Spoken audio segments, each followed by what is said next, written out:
लेकिन ममता बनर्जी और आम आदमी पार्टी को तो सीधे ही सीधे बी टीम कहा जाता है। और ममता बनर्जी जितना जो है मोदी सरकार के खिलाफ बीच में उगल रही थी आग, वो आग ठंडी पड़ती नजर आ रही है। अब दो बातें हैं, एक बातें तो ये है कि केजरीवाल का पुराना जो है वो यूट्यूब पर जो है वीडियो जो है सर्कुलेट हो रहा है, जिसमें वो साफ कह रहे हैं कि मैं खानदानी भाजपाई हूँ, मेरे पिताजी भाजपाई थे, बाबा भाजपाई थे। तो जो इनके बारे में कहा जाता है कि ये संघ की बी टीम है, तो उसको उससे बल मिल रहा है। अभी तक उसका खंडन नहीं आया, मंडन नहीं आया कि साहब ये गलत जो है सर्कुलेट हो रहा है।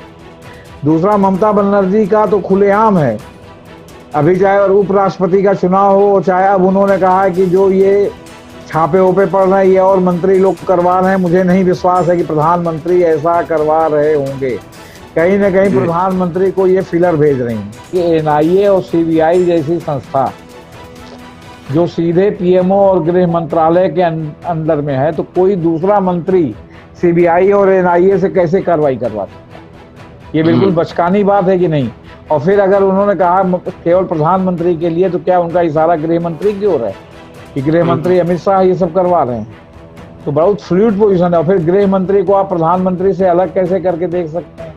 हाँ, हो सकता है कि प्रधानमंत्री और ममता बनर्जी में अंदर खाने बात हो कि भाई आप चाहे जो आरोप लगाइए, हमारे ऊपर तो मत लगाइए, क्योंकि फिर हमारी एक अंतर्राष्ट्रीय छवि है, उस छवि पर बट्टा लग रहा है। एक अंदर खाने ये भी बात हो सकती है। लेकिन इन सब टोटलिटी में ममता बनर्जी ने अपने आप को अविश्वसनीय बना दिया। अविश्वसनीय तो राष्ट्रपति चुनाव के ही समय से उनकी बोली भाषा बदल गई थी, क्योंकि उनकी पार्टी में जहां देखिए वहीं जहां ऐसे हाथ जैसे डालिए ना, तो उसमें से खाली जो है खजाना निकल रहा है। चाहे पार्थ चटर्जी हो, चाहे जो है और लोग हों, चाहे इनके भाई जो है आप जो बता रहे कोयला घोटाले में फंसे हैं वो हों, मतलब जहां हाथ डालिए वहां अकूत जो है धन जो है मतलब क्या कहते हैं निकल रहा है। आप भ्रष्टाचार में आकंठ डूबी हैं। और अभी जो चार्जशीट दाखिल हुई है एनआईए की पार्थ चटर्जी और जो है वो जो उनकी महिला मित्र के खिलाफ, उस रिपोर्ट में करीब लगभग 4-4.5 हजार पन्नों की रिपोर्ट है। और उस रिपोर्ट में तफसील से बताया गया है कि जो वहां शिक्षा घोटाला है भर्ती वाला, उसको करने वाले पार्थ चटर्जी ही हैं।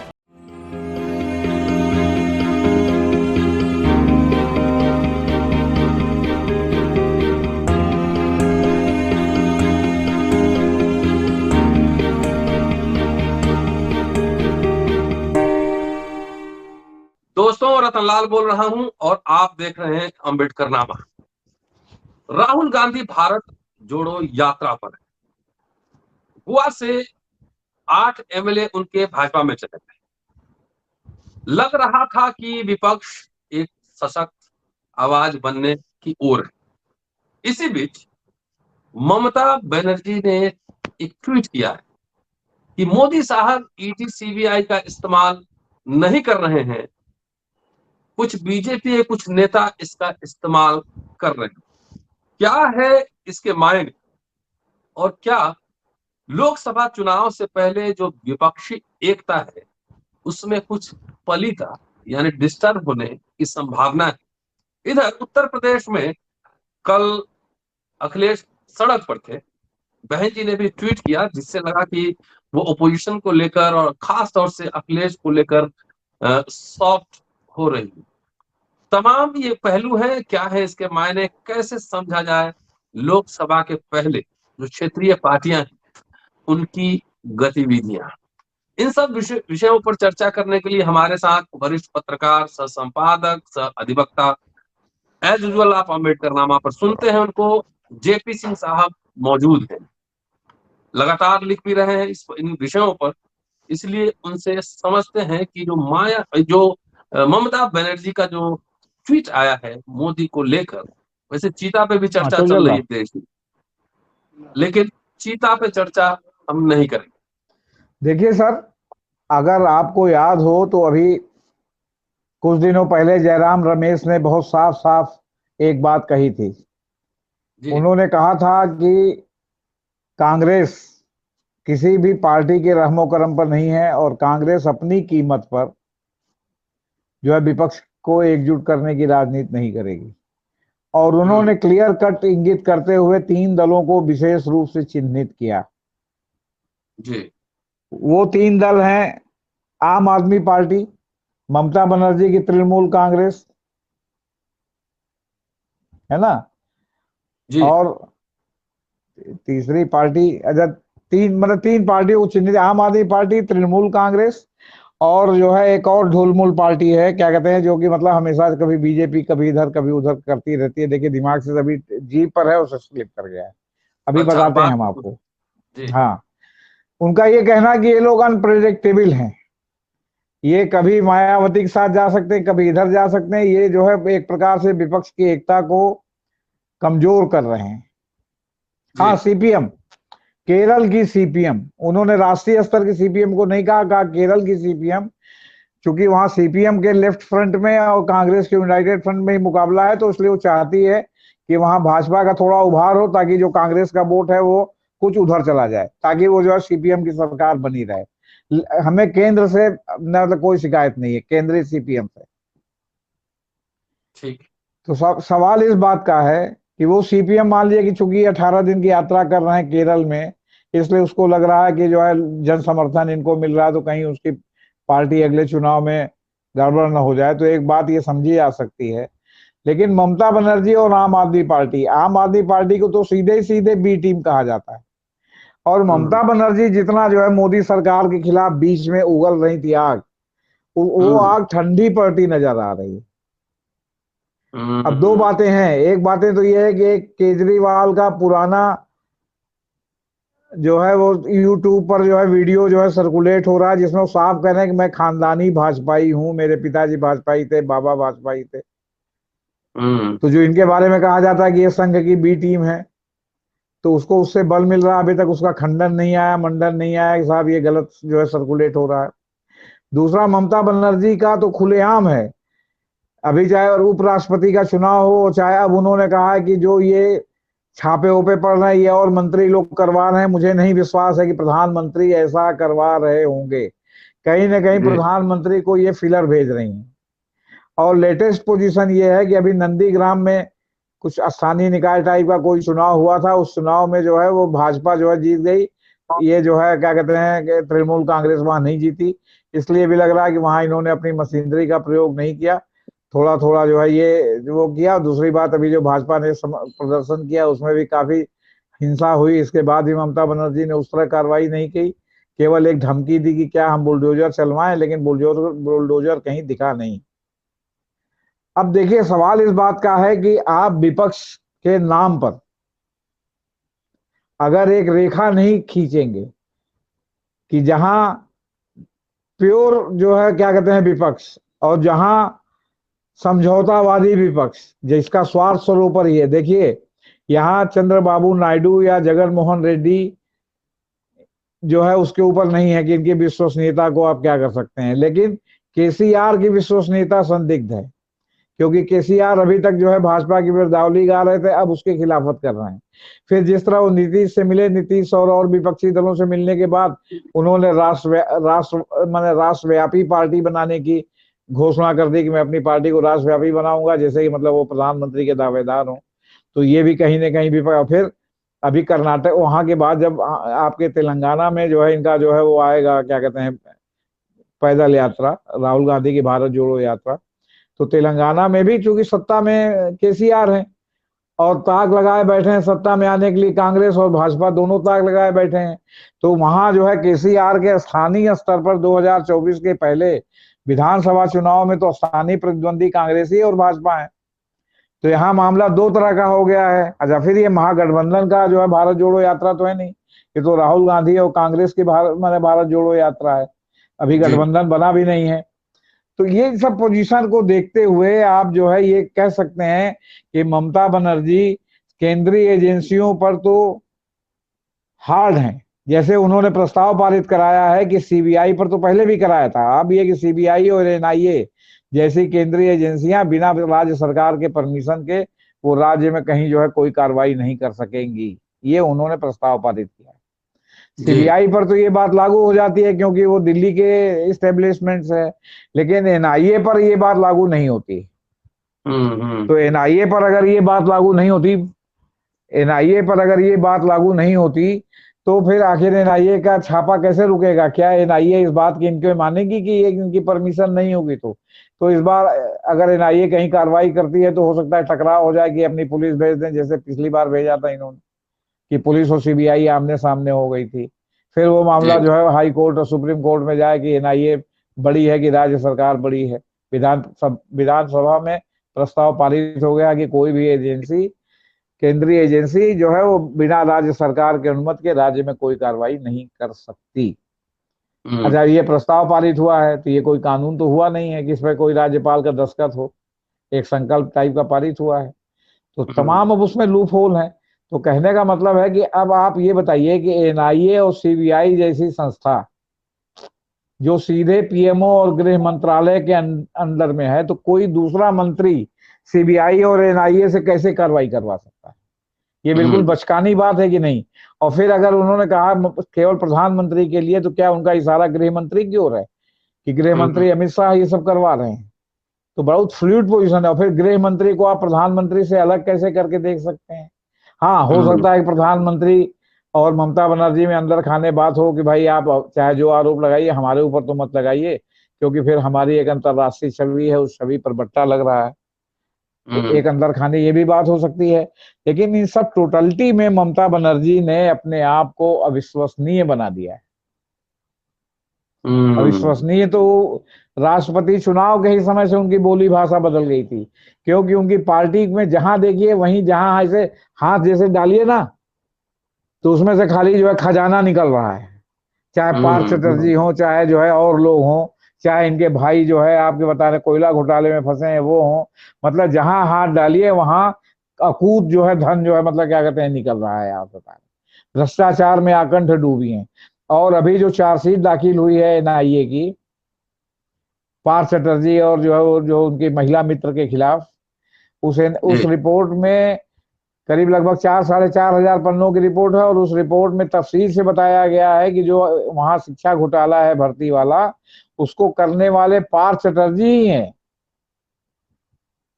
और कोई हम्म। नहीं है उसमें। मतलब और कोई हो भी तो मतलब पार्थ चटर्जी उसके मुख्य सूत्रधार है। तो अब ये स्थिति है जी। ये हाँ, दिलचस्प थोड़ा सा लग रहा है ये कि विधानसभा चुनाव में और उसके बाद भी ममता बनर्जी बहुत ही अग्रेसिव थी बीजेपी को लेकर, नरेंद्र मोदी को लेकर। लेकिन ये जो सॉफ्ट जो मैसेज आया है, इसमें क्या किसी उद्योगपति की भी भूमिका हो सकती देखिए, उद्योगपति की भूमिका ये हो सकती है कि भाई अडानी की भूमिका हो सकती है। अडानी इनके पास है? मिलने भी गए थे।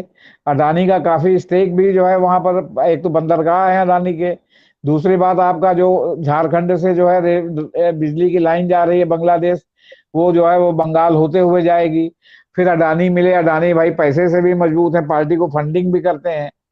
अडानी हम्म। मिले या ना मिले, सबसे बड़ी बात यहाँ पर इस परिदृश्य को देखिए कि आपके दल के मंत्री, आपके भाई, ये सारे लोग जो है वो क्या कहते हैं, मतलब ईडी के उसमें गले तक फंसे हुए हैं हम्म। प्रथम दृष्टया। और जहां देखिए वहीं माल बरामद हो रहा है। तो सवाल इस बात का है कि अब चाहे आप अडानी के कहने से किए हों या अडानी को मध्यस्थ रख के बात किए हों, कहीं ना कहीं से तो है ना कि आप उनसे ऊपर बात कर रही हैं। कहीं ना कहीं तो हम्म। आप जो है वो, कहीं ना कहीं तो आप जो है झुकने के लिए तैयार हैं या झुकती हुई दिख रही हैं। आखिर इस बोली भाषा के बदलने का मतलब क्या है? हम्म। आखिर इस बोली भाषा के जो भी राजनीतिक प्रेक्षक हैं अच्छी तरह से देख रहे हैं कि एक और लगातार आपके जो है कुनबे पर कार्रवाई हो रही, परिवार ही नहीं, आपके पार्टी वाले कुनबे पर भी कार्रवाई हो रही। और कहीं ऐसा नहीं है कि जहां आपके केंद्रीय एजेंसियों को मतलब वो लगा हो कि मतलब वो गए छापा डालने और कुछ ना मिला हो, माले माल मिल रहा है। और दूसरी ओर आपका जो है भतीजा भी उसमें इन्वॉल्व है। और दूसरी ओर आपके साथ अडानी भी आपसे मिल रहे हैं, बड़ा सौहार्दपूर्ण वातावरण में आपकी बात हो रही है। और उसके बाद आपका आचरण, आपकी बोली, आपकी भाषा बदली हुई है। लेकिन अभी भी, अब आप ममता बनर्जी सच पूछिए सर, तो आज की राजनीति में दो राहे पर खड़ी है। हम्म। वो दो राह ये है कि वो बीजेपी की बिल्कुल खिलाफत करें या बीजेपी की खिलाफत ना करें, हम्म। तटस्थता के साथ चलें। क्यों? क्योंकि उनका जो है वो क्या कहते हैं, जो उनकी पार्टी में तमाम लोगों के खिलाफ आखंड भ्रष्टाचार का मामला एक के बाद एक छापा पड़ता, पार्थ के यहाँ कोई कुछ बरामद न होता, उनके महिला मित्र के यहाँ उनके तमाम कागज न बरामद होते, तो ममता बनर्जी सीना तान के चलती। संजय, लाइट चली गई क्या? लाइट चली गई सर। ममता अच्छा, बनर्जी कोई बात सीना नहीं। तान के चलती। जी, आ गई। ममता बनर्जी सीना तान के चलती कि जो है वो क्या कहते हैं, ये जबरदस्ती परेशान किया जा रहा है, राजनीतिक दुराग्रह है, या जो कह भी नहीं है। लेकिन सवाल इस बात का है कि बरामद तो सब हो रहा है ना।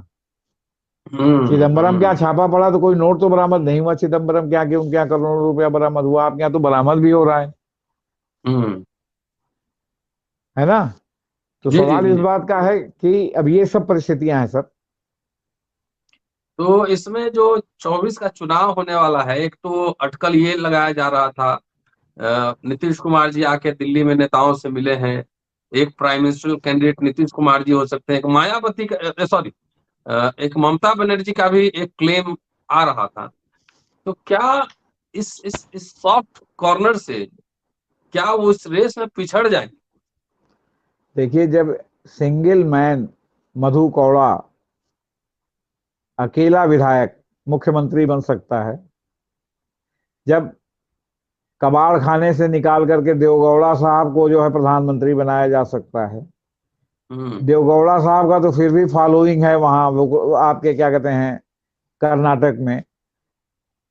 आपके इंद्र कुमार गुजराल की कौन सी फाइंडिंग है और कौन सा जो है वो है क्या कहते हैं आपका फॉलोइंग है? इंद्र कुमार गुजराल तो हमेशा जो है राज्यसभा की राजनीति में रहे हैं, बौद्धिक माने जाते थे, वो जी। प्रधानमंत्री बन सकते हैं। तो प्रधानमंत्री बनने की आशा मायावती रखें, अखिलेश रखें, मुलायम सिंह रखते थे, लालू प्रसाद यादव रखते थे, नीतीश रखते हैं, शरद पवार बहुत बड़े कंटेंडर हैं। और अगर बिल्ली के भाग से छींका फूट जाए तो उद्धव ठाकरे भी प्रधानमंत्री बन सकते हैं। आपके हम्म। भाजपा में ही गडकरी प्रधानमंत्री के दावेदार हैं, आपके राजनाथ सिंह दावेदार हैं, आपके जो है तमाम संगठन में राम माधव भी दावेदार कहीं ना कहीं मन में है कि हम प्रधानमंत्री बन जाते। तो कहने का मतलब है कि जो भी राजनीति में है उसके प्रधानमंत्री बनने की अगर उसकी इच्छा है तो इसमें कोई अपराध नहीं है। ठीक है। ठीक है, वो बात बहन जी असली, भी बन सकती हाँ है, अखिलेश हाँ भी बन सकते हाँ, हैं, है बहन ना? जी बन सकती हैं। ये कोई अपराध नहीं है ऐसा सोचना या ऐसा समझना। लेकिन सवाल इस बात का है कि परिस्थिति जन्य स्थितियां ऐसी हैं कि आप अकेले बन नहीं सकते। जी। और आप अकेले नहीं बन सकते तो अगर आपको जो है चार लोग मिल करके बनाएंगे तो आपको अपनी सर्व स्वीकार्यता बनानी पड़ेगी। तो जो देवगौड़ा के प्रति सर्व स्वीकार्यता बीपी सिंह ने तैयार कराई थी, और देवगौड़ा हटे तो जो है इंद्र कुमार गुजराल के प्रति जो तराई, उसमें बीपी सिंह की बहुत भूमिका थी।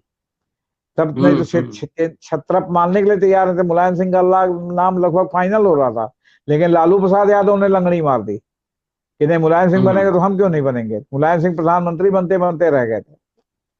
तो कहने, अच्छा, फिर इन्होंने सीपीएम को ऑफर किया था, तो सीपीएम में वो जो है उन्होंने ज्योति बसु ने की तो बातें नहीं, पार्टी नहीं मना कर दिया कि नहीं, हम अपनी पार्टी का कोई जो है प्रधानमंत्री नहीं बनाएंगे क्योंकि हमारा बहुमत नहीं है, और इतना समझौता करना पड़ेगा कि हमको अपनी पार्टी की आइडियोलॉजी से जो है वो क्या कहते हैं समझौता करना पड़ेगा। फिर जब हमारी पार्टी जो है आइडियोलॉजी नहीं रहेगी तो हमारी पार्टी नहीं रहेगी, वो उन्होंने मना कर दिया। तो कहने का मतलब अब ये परिस्थिति जन उसमें जो है वो कंप्रोमाइजिंग कैंडिडेट के रूप में भाई केसीआर भी प्रधानमंत्री बन सकते हैं, अखिलेश यादव प्रधानमंत्री बन सकते हैं, तेजस्वी कहते हैं कि साहब हम भी प्रधानमंत्री बनेंगे। हालांकि तेजस्वी ने अपनी पूरी प्रतिबद्धता नीतीश कुमार के साथ दिखाई है। लेकिन कहने का मतलब है कि 2024 के पहले अभी तमाम स्टेट्स के चुनाव होने, और जब स्टेट के चुनाव होंगे तब 2024 की तस्वीर जो है पूरी तरह क्लियर होगी। और कांग्रेस इस हम्म। बात को अच्छी तरह से समझती है, इसलिए कांग्रेस इस जल्दीबाजी में नहीं है सो कॉल्ड महागठबंधन के। सवाल इस बात का है कि हम्म। आप आज महागठबंधन बना लें, रोज उसको जो है टूटने से बचाने के लिए आप कितने कंप्रोमाइज करेंगे? जाहिर है। उसको टूटने से बचाने के लिए आप कितने कंप्रोमाइज करेंगे? फिर जब अभी स्टेट के जब चुनाव हो जाएंगे उसमें कांग्रेस भी एक प्रतिद्वंदी है और लोगों की, उसी में कोई नाराजगी हो जाए, कोई खुशी हो जाए, तो इंतजार करना लोग पसंद करेंगे। फिर इस समय जयप्रकाश नारायण जैसा कोई एक केंद्र बिंदु लीडर नहीं है जो बाकी सब लोगों को अपने साथ जोड़ करके जो है रखने की कवायद जयप्रकाश नारायण ने किया था। तभी विपरीत ध्रुव के लोग एक साथ आ गए थे, जैसे जनसंघ आ गया था, जैसे संगठन कांग्रेस आ गया था, समाजवादी पार्टी आ गई थी, स्वतंत्र पार्टी आ गई थी, जो कभी राजे रजवाड़े और पूंजीपतियों की पार्टी कही जाती है। तो कहने का तात्पर्य मेरा सिर्फ इतना है कि अभी जो है बहुत जल्दीबाजी है। जी ये जी। चूंकि इसको दिशा भ्रम करने के लिए, राजनीति को पटरी से उतारने के लिए, चाहे गोदी मीडिया के हमारे कुछ जो है अति उत्साही पत्रकार हों, या जो है आपके सोशल मीडिया के अति उत्साही पत्रकार हों, वो अभी से 2024, अभी 2022 है, हम्म। 2019 में चुनाव हुआ है, तो अभी 2022 है, तो 2022 है तो 2 साल है, अभी राज्यों के चुनाव होने हैं। तो अभी से जो ये 2024 का नैरेटिव गढ़ा जा रहा है, ये मेरे समझ से ये कहीं ना कहीं आप जो है वो क्या कहते हैं, बीजेपी की राजनीति या संघ परिवार की राजनीति के आप शिकार हो रहे हैं कि आप अभी से कौन आएगा कौन नहीं आएगा, क्या होगा क्या नहीं होगा। अभी बहुत जल्दीबाजी है। अभी जो है वो आपका भीतर भीतर मंत्रणा की जरूरत है। अभी जो है उसको पब्लिक करके जो है वो करने की जरूरत नहीं है। और अगर आप पब्लिक करते हैं तो फिर इतना सेक्रीफाइस करने के लिए तैयार रहिए कि राज्यों में जो चुनाव उपचुनाव होगा उसमें फिर आप वो महागठबंधन प्रत्याशी के रूप में आम सहमति से प्रत्याशी उतारेंगे। अगर आप हम्म। अपनी अपनी पार्टी से उतारेंगे तो ये गठबंधन नहीं चलेगा। इसलिए अभी गठबंधन में बहुत जल्दीबाजी है। जी चलिए शुक्रिया सर, और आपने बड़ी तरीके से समझाया कि अभी इट इज टू अर्ली, और जी। 2024 का चुनाव जो है अभी दूर है, 2 साल तकरीबन है। नहीं, यही और नहीं, आप कहीं ना कहीं उनकी डिजाइन में जो है वो फंस करके जो है वो क्या कहते हैं अपनी राजनीति में इतना दुराग्रह पैदा कर देंगे कि तब एक दूसरे के सामने बात करने की समस्या पैदा हो जाएगी। जी जी जी जी जी। चलिए, बहुत सारे लोगों की आकांक्षाएं हैं, और राजनीति में बुरी बात नहीं है, होनी चाहिए। लेकिन देखिए, अभी तो बहुत काफी समय है, किस किस तरह के वक्तव्य और प्रतिक्रियाएं आती हैं नेताओं की, और कैसे बनता है गठबंधन में। दोनों है, एनडीए में गठबंधन है, बीजेपी अभी भी हिम्मत नहीं कर सकती है। दुनिया की सबसे बड़ी पार्टी होने का दावा करने के बावजूद, सबसे अधिक संसाधन होने के बावजूद, बीजेपी अकेले चुनाव नहीं लड़ती है, गठबंधन में ही लड़ती है। इसलिए दो गठबंधन है, यूपीए और एनडीए, और देखते हैं क्या होगा। लेकिन it is too early to say about Lok Sabha election. इस तरह का बयान आते रहेंगे जेपी सिंह साहब से, लगातार हम लोग उसका विश्लेषण और चर्चा करते रहेंगे। पूरा वीडियो सुनिए, शेयर कीजिए, सब्सक्राइब कीजिए। जल्दी मिलते हैं आपसे अगले एपिसोड में। शुक्रिया सर, थैंक यू।